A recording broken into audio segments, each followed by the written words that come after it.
pansin sa iyong mga kapaligiran. Kay dumi na ng hangin, pati na ang mga ilog natin. Hindi na masamang pag-unlad at malayo-layo na rin ang ating narating. Ngunit masdan mo ang tubig sa dagat, dati kulay asul, ngayon'y naging itim.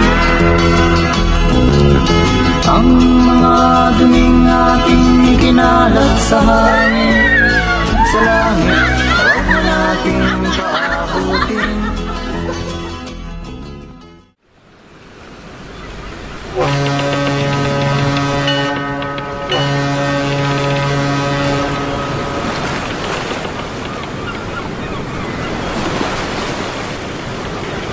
Kapitan! Napakabagal naman ng barko! Kailan ba ito aayusin? Baka tayo'y maaksidente. Sumadsad pa tayo sa bukirin na yan, Doña Victorina. Bakit hindi tayo humukay ng kanal sa Maynila? Pwede naman iyon. Maaari tayong magbukas ng bagong ilog at tabunan ng ilog Pasig. Naku, malaking pera ang gugugulin sa panukalang yan, Ginoong Simon. Maari pang masira ang mga kabayanan. Pwes, sumira! Maaari natin gamitin ang mga bilanggo at mga bihag upang makabawas ng gasto sa paggawa. Bakit hindi tayo magtulong-tulong? Bakit hindi natin gayahin ang mga ibang bansa? Nang sa gayon ay nagkaroon ng pyramid sa Ehipto at Coloseo sa Roma. Maari ang magbunga ng paghihimagsik. Hindi naman naghimagsik ang mga taga-Ehipto. Ang lupin nito ay maraming beses na gimagsik dahil sa sapit ang paggawa. Ang mga pulong ito ay hindi na muling maghimagsik. Kayo ba, Padre Salvi? Anong silbi niyong mga praile kung maghimagsik man ang bayan? Huwag kayong magbanggit ng mga opinyon na pawang walang kahulugan.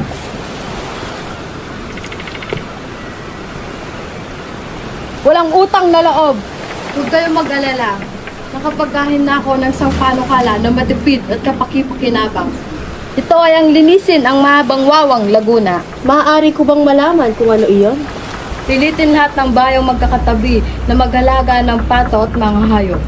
Sa pamamagitan ng mga susong maliliit, mapapalalim ang wawa. Stupido! Pero doon, Custodio, kung darami ang mga alagang pato, darami ang mga balot. Mas mabuti pang tabunan ng wawa kaysa magkaroon ng mga nakakadiring balot.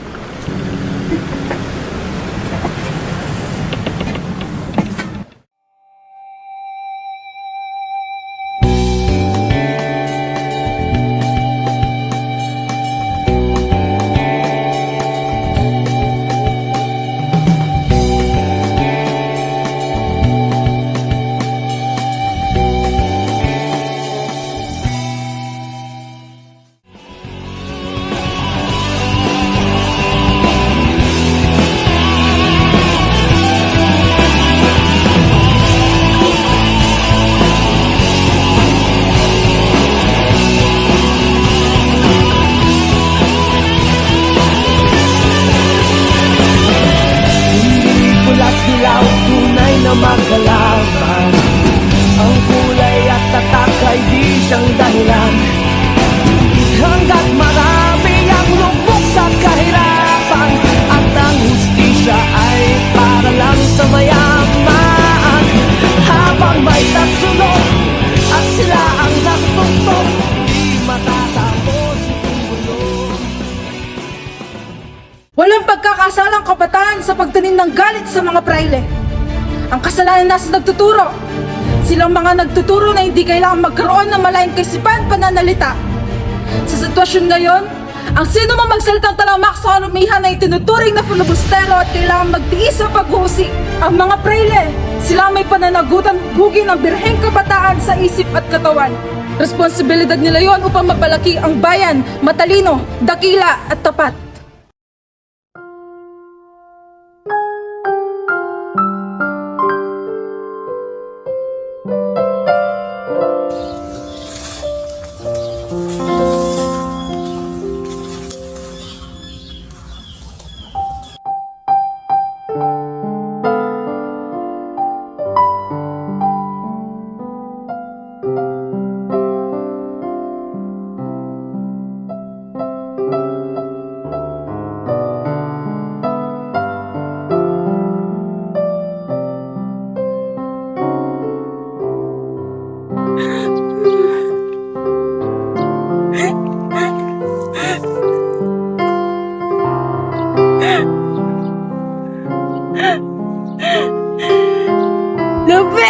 3 taon na ang nakakalipas. Ngunit sariwa pa rin sa aking puso at isip ang ating mga dinanas.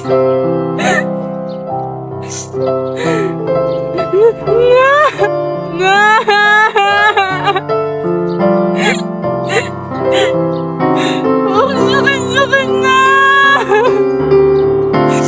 Crispin! Kapatid ko!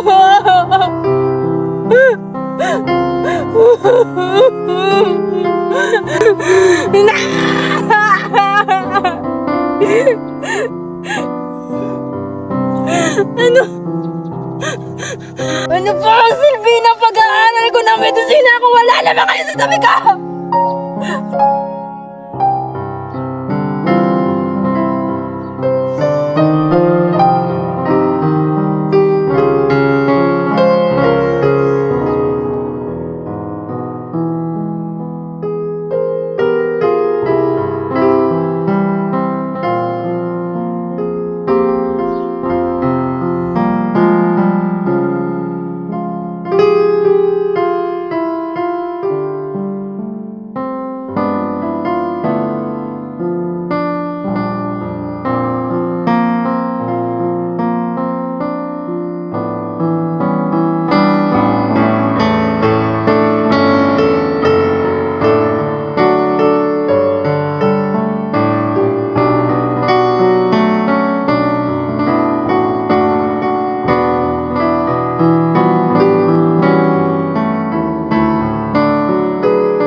Crispin! Basilio! Diyos ko! Ang mga anak ko! Crispin! Basilio!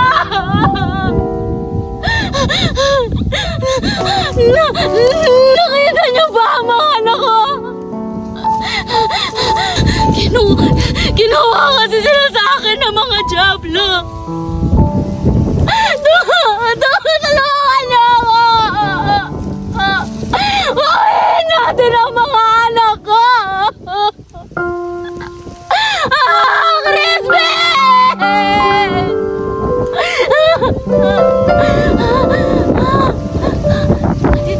Andito na ang nanay. Basilio!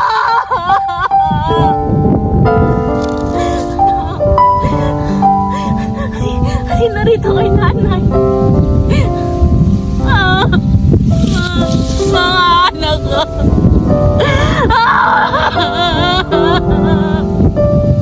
Huwag niyo akong iwanan, mga anak ko.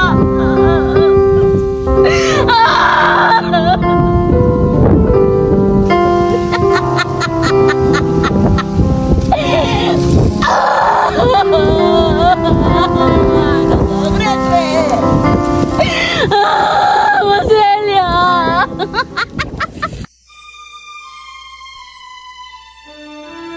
Kuya, laro tayo. Ikaw ba yan? Kuya, laro tayo. Ikaw ba yan? Sana'y di magmaliw ang dati kong araw nang mundi pang bata sa piling ni nanay. Nais kong maulit ang awit nilang mahal, awit ng pag-ibig parang sa buyan. Sana'y di magmaliw ang dati kong araw nang munti pang bata sa piling ni nanay. Nais kong maulit ang awit ninang mahal, awit ng pag-ibig habang ako'y nasuluyan.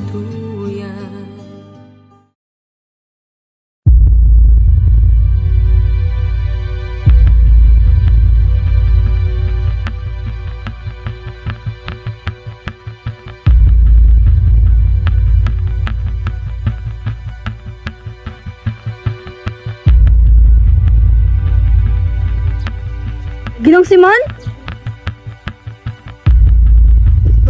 Bakit ka naririto? Kami at si Ginong Ibarra lang ang nakakaalam ng libingan na ito. Bakit, Ginoo? Bakit nais mong tangkain ang aking buhay? Huwag kang maingay! Papatayin kita! Ginong Ibarra? Buhay ka! Kung ayaw mo mamatay, sumama ka sa akin sa Himagsikan. Hindi ko pinangarap yan. Ang nais ko lang ay magkaroon ng mayapang buhay at makapagtapos ng pag-aaral. Kung gayon, isipin mo ang dinanas ng iyong ina sa mga kamay ng Espanyol. Isipin mo ang kapatid mong namatay sa kamay ng isang praile.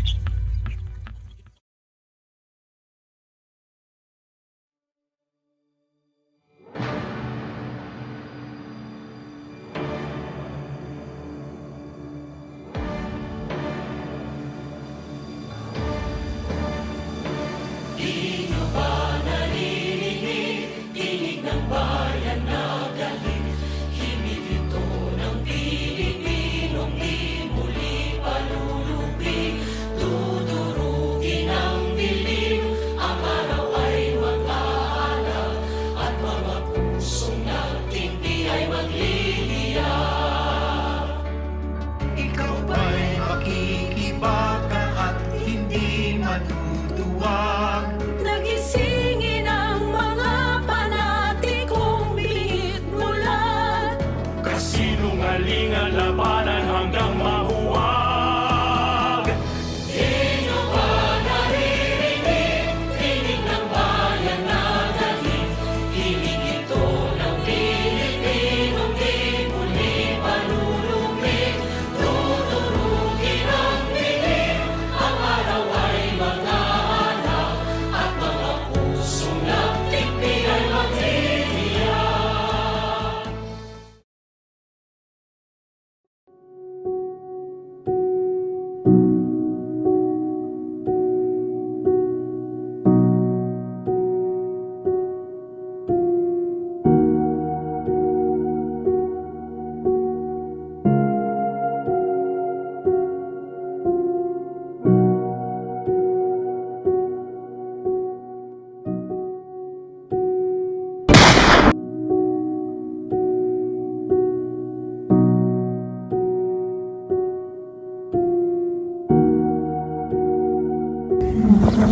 Simon! Simon!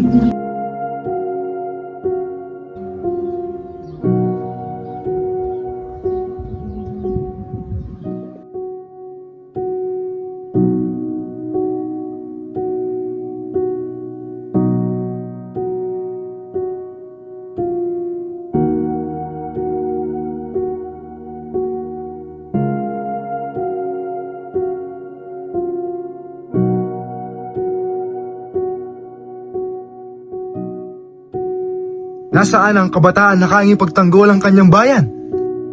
May tapat na kaisipan na katulong namin sa kalayaan.